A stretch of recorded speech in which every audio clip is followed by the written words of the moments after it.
Bentornati su Figaro Lab.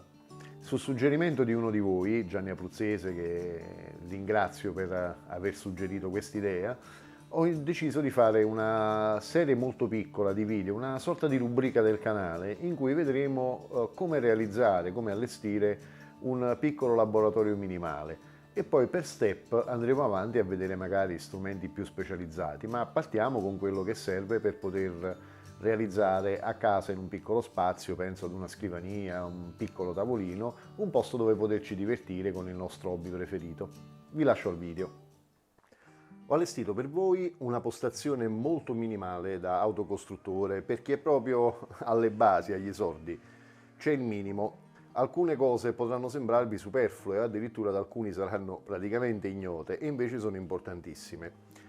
L'obiettivo di questa rubrica è infatti allestire un piccolo laboratorio domestico, quindi un punto dove poterci divertire per hobby a costruire qualche cosa, senza per questo dimenticare che ci si trova in casa e che quindi l'ambiente deve essere salutare, che lo spazio a disposizione non è tantissimo. Io immagino insomma che nella migliore delle ipotesi possa essere uno scrittoio o un tavolino adibito a questo utilizzo. Ecco, con questa filosofia qui vi faccio vedere il minimo necessario per iniziare. Partirei subito dalle cose più importanti. Sicuramente una cosa molto importante è questo strumento qui. Questo è un aspiratore di fumi di saldatura. Anche se è una cosa che molti di voi sottovalutano, e io anche ai primi tempi, quando ho iniziato ad avvicinarmi a questa cosa, non ho mai dato peso a questo aspetto. I fumi prodotti dalla saldatura sono nocivi, fanno male, e oltretutto in un ambiente come quello domestico, dove a volte, specialmente d'inverno, non abbiamo grandi possibilità di ventilare o di ricambiare l'aria mentre stiamo lavorando, ci si ritrova a stare con il naso proprio sui fumi di saldatura. Con un piccolo aspiratore del genere, lungi dall'essere un prodotto di qualità industriale, svolge egregiamente però il suo compito, ovvero vicino alla postazione di saldatura, aspirerà i fumi e li farà passare attraverso un filtro ai carboni attivi. Questi filtri vi vengono dati in dotazione con l'aspiratore, ce ne sono 2 o 3, ed è possibile anche acquistarli direttamente in fogli e tagliarli a misura nel momento in cui finite i vostri ricambi. Partiamo subito dalle attrezzature manuali. Vi dico che parecchie di queste cose che vi faccio vedere le potete trovare anche in descrizione, vi ho messo dei link per comodità. Uno strumentino molto importante è la terza mano, questa qui. Come vedete ha tutta una serie di pinzette che servono a rendere più semplice la saldatura di componenti volanti, quindi voi potrete assicurare ad esempio la board e un componente da saldare, oppure 2 fili da terminare insieme, un filo che va su un jack. Tutte cose che richiedono 2 mani per mantenere i 2 pezzi da saldare, e quindi non avreste come fare per saldare poi effettivamente. Ecco perché la terza mano. Questa è particolarmente comoda, non costa neanche tantissimo, ha una base abbastanza pesante che la rende stabile e veramente vi consente da subito di riuscire ad ottenere dei buoni risultati senza impazzire. Un altro prodotto che secondo me in laboratorio non può mancare per ovvie ragioni è un testerino. Questo è uno dei primi con cui ho cominciato, è ancora in produzione, è un discreto strumento per un hobbista, ha comunque tutto quello che serve come caratteristiche per poter iniziare a lavorare. L'unica cosa che gli manca è la misurazione dei condensatori, ma io penso che per iniziare possa essere anche superfluo. Un altro strumento chiaramente essenziale in laboratorio è una stazione saldante. Se per il dissaldatore potete partire anche con una semplicissima pompetta, con la trecciola, con attrezzi diciamo più banali, la stazione saldante invece deve essere subito una discreta stazione. Mi trovo molto bene con questa qui, questa MKC 8916 prodotta per Melchioni. Ho scoperto che in realtà la stessa azienda produce anche con un proprio brand, con un'altra sigla. In descrizione vi metterò anche questo qua. Ecco, io sono convinto che partire con un buon saldatore sia un modo di non buttare denaro. Vi posso assicurare che i risultati sono diversi rispetto a un classico stilo di quelli che si trovano a buon mercato ma che hanno breve vita, e ha il vantaggio di adattare le temperature alle saldature che dovete fare. Ad esempio, se siete molto veloci potete utilizzare anche una temperatura leggermente più alta per avere delle saldature rapide, o regolare la temperatura per esempio un pelo più alta su quei componenti che richiedono un grosso calore, quindi dove ci sono grosse piazzole, piani di massa, dove ci sono degli elementi che dissipano molto calore, per cui la punta del saldatore scende velocemente di temperatura. Questo vi dà la possibilità di alzare la temperatura e fare sempre una saldatura impeccabile. Così come potete ad esempio abbassarla più o meno ai pressi della temperatura di fusione dello stagno che utilizzate, per componenti più delicati, più sensibili, che non vogliono essere traumatizzati con un eccesso di calore. Adesso passiamo ai detergenti che si utilizzano di solito in un piccolo laboratorio. Uno spray per contatti elettronici, vi faccio vedere uno spray proprio da brico, quindi non partite con prodotti molto costosi, non andate alla ricerca di spray equivalenti del vecchio spray della Philips. Guardate, ho visto anche dei professionisti lavorare con dei prodotti a volte veramente imbarazzanti. Un onesto pulitore di contatti. Quello che non vedete qui non lo vedete perché io ho un compressore sotto il banco, quindi per l'aria compressa utilizzo direttamente un compressore, ma una bomboletta di aria compressa, di quelle che si usano per pulire le tastiere del computer, vi torneranno utili in associazione al pulitore per contatti. Perché? Perché il detergente effettua questa pulizia sciogliendo il prodotto da rimuovere, ma non ne può effettuare la rimozione meccanica, quindi poi fondamentalmente resterà sempre lo sporco lì nei paraggi. L'aria compressa vi aiuterà a ripulire completamente tutto quello che avete pulito, disossidato tramite questo pulitore di contatti, e quindi a lasciare una superficie perfettamente pulita all'interno del vostro potenziometro o di qualsiasi altro dispositivo, i contatti di un relay, qualsiasi dispositivo elettromeccanico che voi andrete a pulire. A fianco vedete subito l'isopropilico. Ecco, l'isopropilico con uno spruzzino come quello a fianco vi servirà per pulire i contatti. In molti video vi ho fatto vedere lo sporco che si accumula saldando sopra un PCB, ecco, quello vi aiuta a rimuovere l'ossido e a prevenirlo, lo sporco e a prevenire l'ossidazione, mi correggo. Allo stesso modo, con quel prodotto lì è possibile andare a pulire anche vecchie saldature che si sono ossidate, che si sono rovinate o che hanno una patina brutta o che hanno fatto dell'ossido lungo i contorni. Vi aiuta a pulirle e a poter effettuare poi una saldatura di ripristino più corretta, altrimenti vi ritrovereste a saldare su una piazzola lercia. Partiamo con gli strumenti essenziali da banco piccolini. Ecco, una cosa che vi suggerisco è un tappetino in silicone, come quello che vedete sotto gli utensili. Perché in silicone? Perché il silicone riesce a resistere tranquillamente alle temperature di saldatura, quindi avrete sempre un tappetino pulito anche se ci cade sopra un goccino di stagno. Insomma, è sicuramente un modo di preservare la superficie sulla quale state lavorando. Ecco, questo vi salverà da spiacevoli inconvenienti che potrebbero rovinare un mobile e oltretutto vi consente di lavorare in un ambiente più pulito. Un set di cacciaviti. Ecco, qui magari vale la pena prendere un assortimentino di questi cacciavitini piccoli così, hanno diverse impronte, sono tutti di piccola taglia, sono giusti per questo tipo di attività. Quindi dalla vite per chiudere l'enclosure a quelle più piccine che potreste trovare per fissare un PCB o anche a un trimmerino di taratura, parliamo sempre di pedali, se lavorate su tensioni più importanti vi suggerisco di comprarvene di isolati, ma finché rimaniamo nei 9 volts, tarare un trimmer con un cacciavite del genere non comporta alcun tipo di rischio. Andando avanti, pinza a becchi tondi.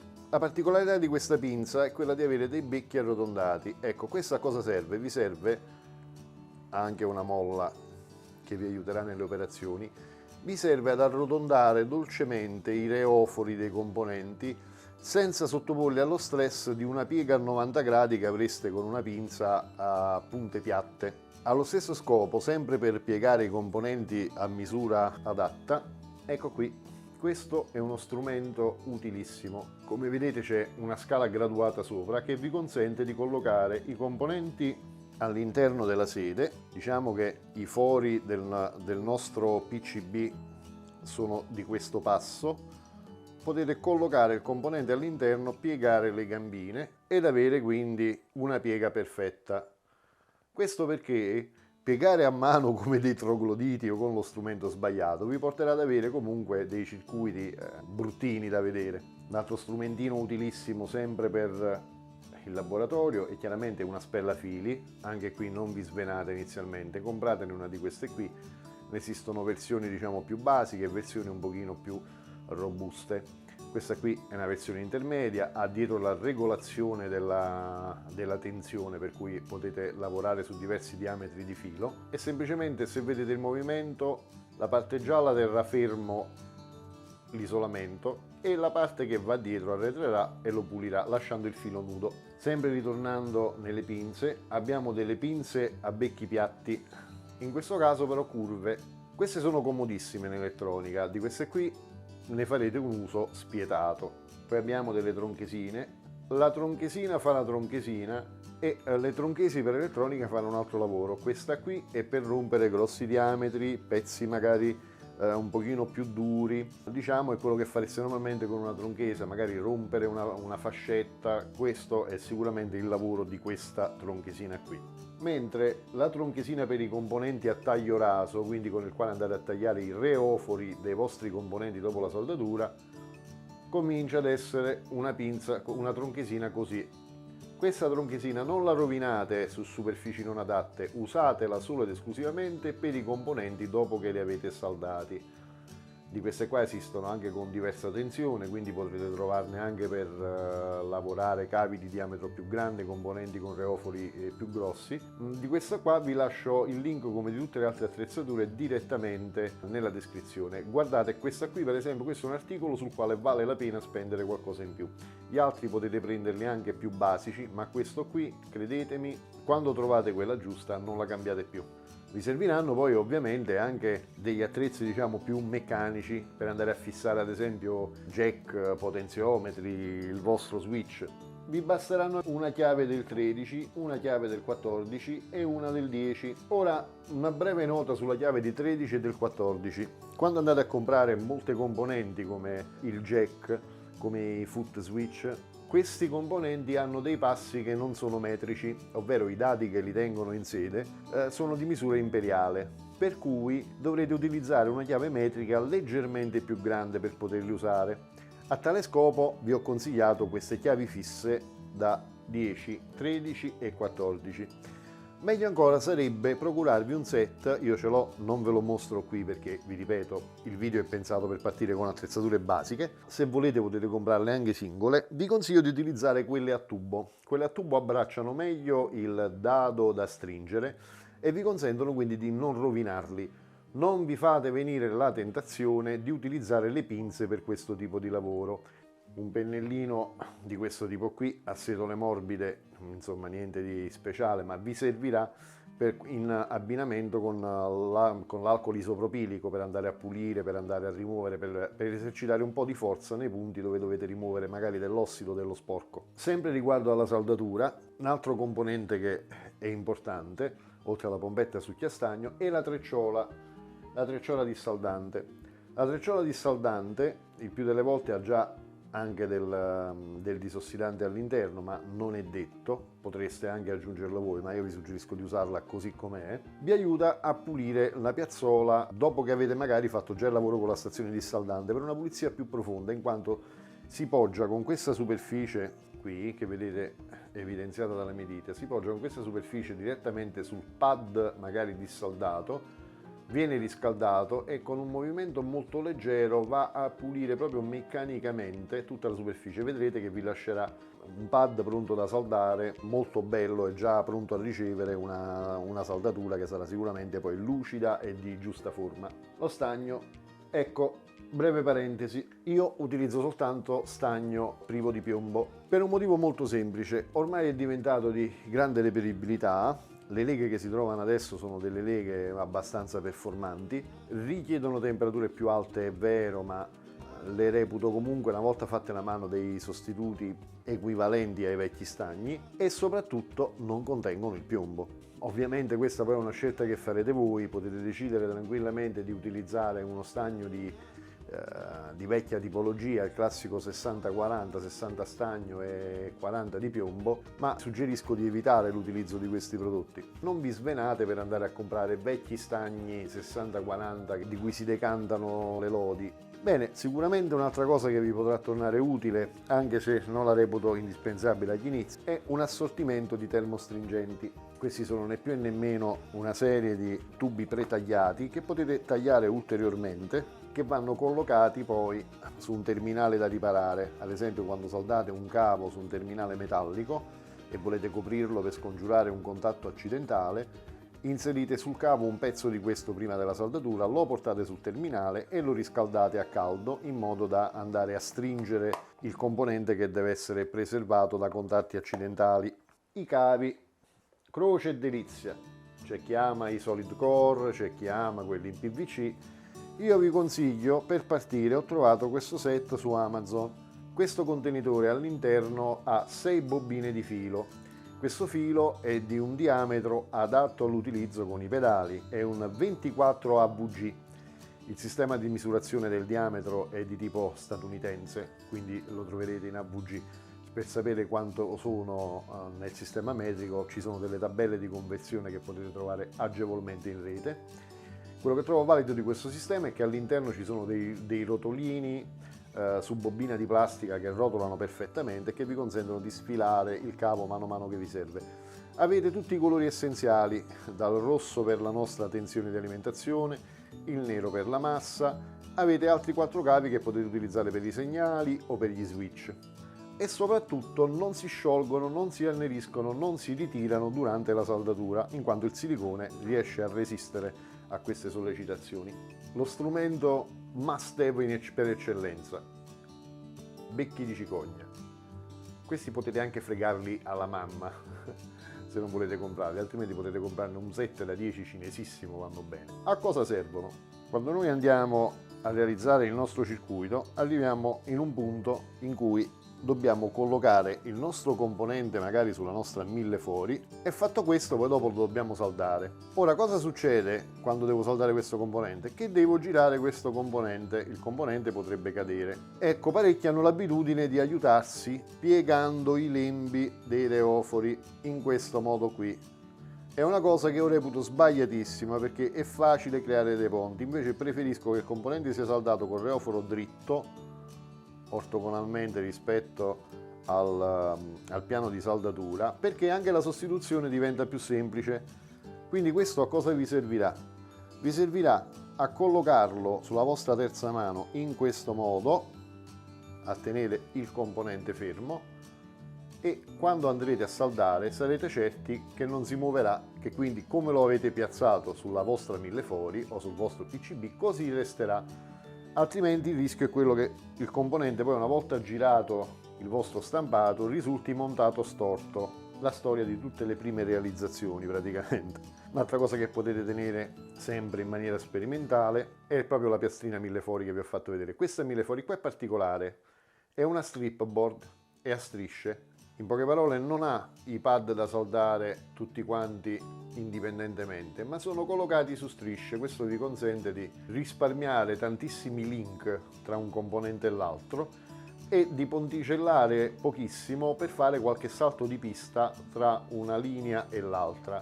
Quindi con meno jumper riuscite ad ottenere subito un risultato più semplice. Oltretutto molti di questi layout sono disponibili in rete già per VeroBoard. Se trovate Vero Layout troverete un mondo di pedali che potete replicare o realizzare utilizzando queste strisce. Queste qui chiaramente alcuni punti vi verrà chiesto di tagliare il collegamento magari su una linea. Questo lavoro qui si fa, se andate a vedere il video del booster, con una punta da trapano, non mi ricordo se del 2,5 del 3, insomma non le uso molto spesso. Si inserisce una punta dal lato rame, si fanno a mano 2 o 3 rotazioni e rimuove giusto la quantità di rame che bisogna togliere da quel pad.